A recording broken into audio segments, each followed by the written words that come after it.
Sometimes situations like visiting a polling station can be a bit nerve-wracking, but remember there is always someone there to help. Do not be afraid. People with any disability have the same right to vote as anyone else. When you come to your local polling station, which will be written on your polling card, there will be election staff who can answer any questions you have. Tell them it's your first time voting and they will be happy to help. If it is a UK government election or an election for the Police and Crime Commissioner, you'll also need photo ID. Your council can help you get one if you need one.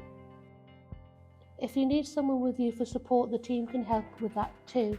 And if you have an assistance dog, they can come in with you. You will need to tell the staff your name and where you live so they can find you on the list. You will get given a ballot paper. Large print versions and visual aids are available to help you if you have a visual impairment. Head off to a booth where you find a pencil and put a cross in your chosen box.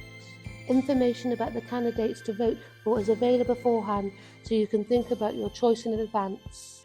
Then fold your paper and place it in the voting box.